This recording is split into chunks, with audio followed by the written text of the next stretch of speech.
So, the big question is this: how are entrepreneurs and real estate investors like us, ones who want to grow our businesses and who are tired of paying for really expensive alternative lending?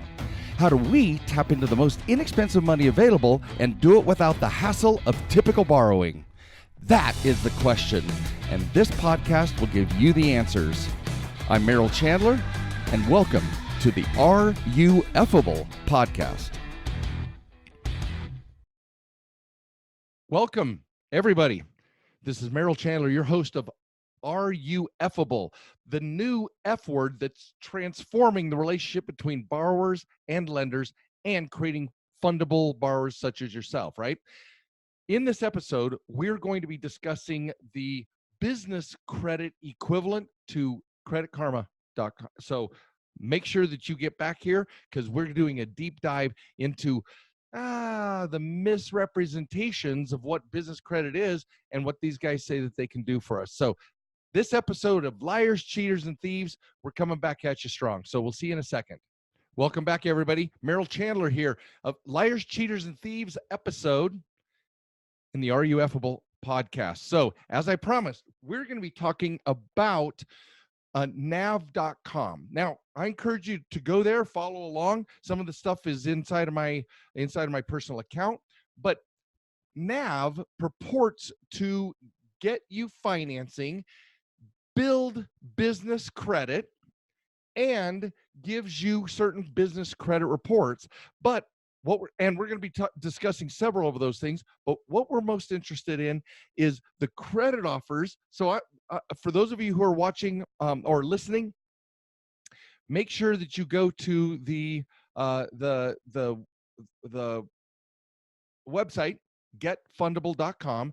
Click on the podcast, and that in the blog you'll see all of the graphics for this. If you want to, come back and watch the video version of this, but I'm going to describe it in great detail so you don't have to come back if you don't wish. But I'm looking at an email that was sent to me that says, we found 29 business credit cards you likely qualify for. I'm like, wow, that's awesome, right? One would think. 29 offers. So when you click on see my top offer, top credit card options. Now remember, business credit card offers, they are saying that these are for your business. Now, we've been down this path together, but this is an example after you've done all of the binging about business credit, what business credit is, what business credit is not. Now you get to see kind of how other groups translate this. So when we click on that button, we end up coming to the homepage of my personal thing. Look at that, Credit Sense LLC, Merrill, right? I got everything here so so I can show you what they're actually giving me, a user. First things first. Notice they start at the top. They start, hey, we found financing for you, right? And it's Blue Vine. Notice 15 to 78%, and weekly payment terms 6 to 12 for 5,000 to 250. Apply now. Now it says there's a match factor of 96%. Now that 96% is simply usually within that I'm in a particular range. Remember how we talked about in previous episodes, there is not just the credit score, but there is the range, right? There is a tier of scores. When they're fishing to put me on their information, they're using tiers, but we're going to find out right now what tiers they actually mean.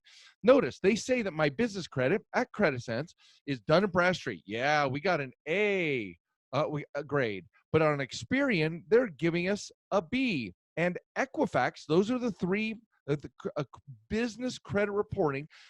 B, they're saying that I have a D. This is crazy. How is it so different? We asked those things about why is there so big a range between our personal and or the three different bureaus at the personal credit bureau level and our personal credit scores. The problem is that all three of these have different grading structures. Everybody's trying to stake their claim as the business credit reporting feature. But as we talked about in previous episodes, on the personal side, the owner of the data, the credit reporting agency, cannot also grade that data. That's why we have FICO or third parties, or there's Vantage Score. Now, while it's a FICO score, it's separate from the credit bureaus. Here, Dun & Bradstreet grades their own. Experian grades their own. Equifax grades their own. Here's what I know. I am fastidious about my data points, as we've talked, that's required for automatic underwriting, right? To get the highest, the lowest cost on the highest credit lines and loans possible. Well, a D is crazy because it's the same data. I have no late pays. I have no anything. So I've checked this out before I did this podcast. There are no derogatory accounts. They're referring simply to aging. I've been doing this a hell of a long time. And so in subsequent episodes, we're going to do a deep dive going into Dun & Bradstreet. And I'll show you my stuff and I'll compare all of these. So producer, please, Mr. Skiggy, please add the idea, the podcast of comparing all three credit reports as part of a podcast. That's a great idea. There's Sky, great idea. All right, now, next thing I want to show you, which is a complete travesty, is notice on the personal credit, they're listing me under Vantage Score, FICO score, a 747, okay? 747. And at the time of shooting, let me pull up. So let me show you what we're going to look at when it comes to my personal credit profile. So let's look here. We're going to, let's look at my FICO. So I'm pulling my FICO up. And notice, as of 10/2, so today is October 16th that I'm shooting this. So within 2 weeks of this, my score is 771, 775, and 779. It's legit. It's right there. There is myfico.com, the exact place that I tell you guys to go do all of your stuff. I'm showing, and remember, I've got an 8-point spread. Remember how we talked about you want to be under 10 points? I practice what I preach. Here's my 8-point spread, Merrill Chandler. So, but notice what it's saying, guys. What it's saying is, I'm going to close this out. Notice what it's saying, 747. That is seriously a 40 to 50 point difference between FICO and Vantage Score. Now, I did show you the FICO 8 because those are the scores that we're comparing. They're using an unweighted score here because that's all Vantage Score has. Remember, we've talked about it. All Vantage Score can offer is unweighted score. But 747 versus an unweighted score of 795 or 777, we're solid. So this is the first page. And so I just want to show you what they are showing me. Now, the only thing good about this nav that isn't actually misleading is that they do offer the small business scoring service for an upgrade account. I have not grabbed that. I had it once upon a time, learned the metrics that they're measuring, and then I stopped subscribing, right? So what we want to do is we want to make sure we understand they do offer small business scoring service. It costs them, so they pass that along versus all of these are promotional accounts. So that's my first page. Now, see your weekly cash flow. I haven't linked my financial records, so don't take these as those are just samples. Now, let's go to the second page. When we look up credit cards right here, right? When we look up credit cards, when we click on credit cards, it takes me to my list of 29. My 29 most likely, and then it also gives a max factor or a match factor. Now, I want to go through a number of these so you can see what's actually being, if you didn't know, if you hadn't binged these podcasts, you wouldn't know this stuff. But take a look. American Express Blue Business Cash Card. Now, the thing is, a cash card is not a credit card. This American Express Blue Business is a charge card. That means you have to pay, and it's my number one match factor. Now, American Express, notoriously, pays the highest fees for referrals. So we'll count how many American Expresses are in the top 10, right? But they pay the highest fees for when you refer a car hold. So if I said apply now and I filled this out, they would make up to $200 for that referral. That's how NAB, just like Credit Karma for the personal, that's how NAB makes its money. Now, I got nothing against making money, but tell people what they're getting. For hell's sake, tell them what they're getting. So, American Express Blue Business. This is a charge card, and charge cards, as we know, I downgrade them by 20%. Charge cards.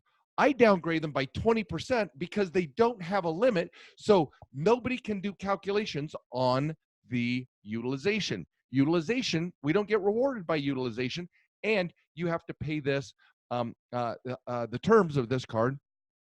In my vetting, you have to pay this at the end of the month or create a special arrangement with them where there's fixed terms, and then it acts like an installment loan, and it just turns into a mess.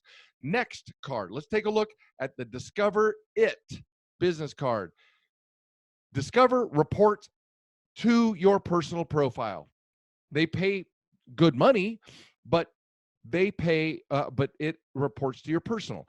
Discover does not do, in my last vetting as of this summer, no Discover card continues. They never have. I don't know if they ever will, but no Discover card actually is pure business. It reports to your personal.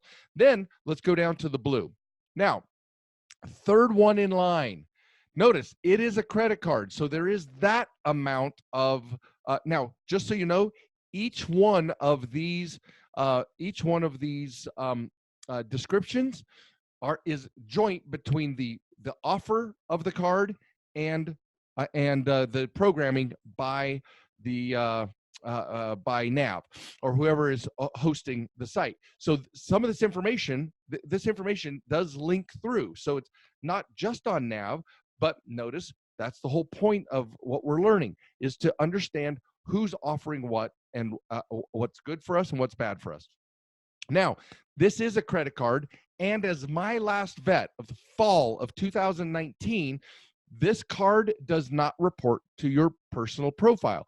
So it would be a appropriate card. No annual fee, 14 to 20%. And remember how I said that, to the best of my knowledge, FICO does not help with approvals. Your FICO score helps with the rate and terms. So the better your profile, the better your score.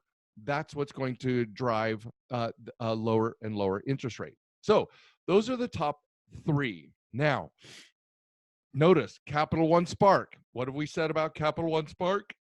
It's a big fat boo, okay? A big fat boo, because we do not support you getting a Spark business card because it reports to your personal. And every time it reports to your personal, every time you use it for the business, that is going to trigger too high of utilizations, and those utilizations are what's going to harm your personal profile. So no to Capital One. Finally, oh, and by the way, American Express, this is a tier, let's put the number in here. This is a tier, a T2. This is a T2, tier 2. This is a tier 2. So, but notice, since this is a tier 2, but instead of it being 100%, it's an 80% because it gets downgraded 20% because it's a charge card. Here, this is a tier 2, 100%. This is tier 2. Discover is tier 2, and it reports to your personal, so it's just horrible. Capital One is tier 2, but it's Spark, so it's horrible. Bank of America, finally, I'm down to my fifth one. This is a tier 1, 100% card, and this 100% is important because it also, to my best, our most recent vetting, and we teach you in our boot camp how to go make sure you're vetting them in real time. This is a is a true business card, does not report to your personal, only reports to business, right? So Bank of America has 2 of those back to back. Then it comes in, and we're back to Spark as Cash Select for business, and then the business platinums. And now the platinum is a charge card. The gold card, because notice there's only one mention of a credit card here. So all the other ones are charge cards. Very important to understand the language and know what's being referred to. Capital One, again, there's no bueno. That's no good. And then we've got Bank of America Platinum. To my best, notice it says credit card, and every one of the ones that we've talked about are where the credit card and credit card. You see what we're looking for now that you know, have eyes to, as the good book says, have eyes to see and ears to hear. You know what to look for. We just have to practice looking for it. All right. So we could go on. There's 29 of them. But just so you know, every single one of these, you must vet to make sure that in real time, when you're ready to apply, that you have used the tools from my book or from the boot camp, and you have vetted each one of these calls. You know what, Sky? We may want to consider doing a vetting call as one of our episodes. We'll just vet one of these banks, and it'll like do a Capital One and a Bank of America, so we can mix up what people say. And we'll just spend the time kind of messing with the customer service reps, because they don't know, guys. Most of them do not know. All right, and then it continues on and on, and I'm down to 70% match factor. Cabbage is not even is not a financial institution. They are not currently a depository institution. Brex is not a depository institution. So notice, you want depository institutions, right? This is American Express, but it's also co-branded. It loses the 20%. Hilton honors American. So this is tier 2, just like your personal, tier 2, and 20% loss for being co-branded. So the valuations for personal business. Now the usage is a little different because of certain factors that we'll get into in a different episode. But I just want you to be Brex for startup. I want you to be forewarned so that you do not US Bank Flex, etc. Now my credit score is 7, according to Vantage Score 3 they're using here. 747, but I have 0% match factor for all of these cards. The US banks, the Capital One, Spark Classic for business. I can't even get one that's going to report to my business. So I don't know if this is a real thing, because a perfectly crafted personal credit profile at 747, even 770s, according to FICO. Remember, when they pull a credit report, they're not going to pull a Vantage score. That's for me. That's because they don't want to pay the money to tell me what is true about my credit score by using FICO. They're using Vantage score, but every one of these, I'm in the 770s. So I do not know how much of what the match factor actually represents, because I don't know that maybe they just have to show things that I'm not a match. I've never been denied a single credit card that I've attempted. So let's go back. Let's go back over the top. Now let's look at financing. When we click on financing, here we are. We're in financing now, right? Advertiser and editorial disclosure. That's weird. So first things first, we've matched you to 6 types of financing. Well, if you go onto this website, there's only 6 types of financing. There are term loans, but notice the blue vines, look at that. The costs are enormous. These are all fintech types, and these are actually going to cost you significantly in interest. There's weekly payments for 6 to 12 months. So you're paying, so you don't get a 30-year, like down here, the repayment terms daily or weekly for 30 up to 36 months for on deck, right? So Now, most of these offer, when you apply now, most of them will do a soft pull and see whether or not you get approved. Those are the things that you have to look at. So we've got term loans. These are just loans. Then we've got lines of credit. Now, notice these lines of credit, they're not listing business lines of credit from tier 1, tier 2, or even community banks and credit unions. These, once again, Blue Vine, Headway Capital, weekly or monthly for 12 to 24 months and 6 to 12 months. So I'm not saying these are bad. I'm saying that the costs are exorbitant because these are non-traditional, non-depository institution credit instruments, and they're going to cost you for acquiring them. Then there's cash advance loans. These cash advance loans are really for, they're basically willing to finance if you have accounts receivable, et cetera. There's invoice financing. So this is also an accounts receivable. Fund box, et cetera. Equipment financing, all the way down to SBA loans. And if you need an SBA loan, guys, do not go to a subprime lender. Get an SBA loan, qualify through a tier 1, tier 2, your local community banks. The vast majority of depository institutions have SBA loans, because SBA loans is just small business administration backed, like a student loan is, like Fannie Freddie is backed. These are business loans that are backed by the however you like the terms, faith and credit of the U.S. government. So do not go to these institutions if you're going to create this, because what you're looking at is these are designed to charge you more for higher rates.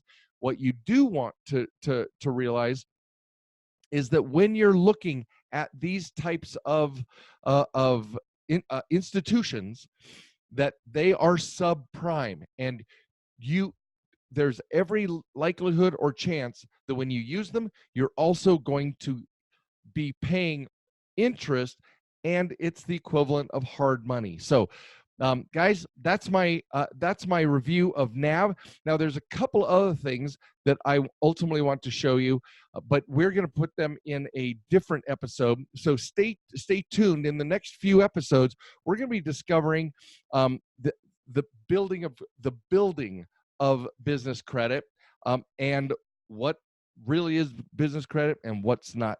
What are true, legitimate business credit building strategies, and what are the farces out there that are that you're going to be that they're going to pitch to you?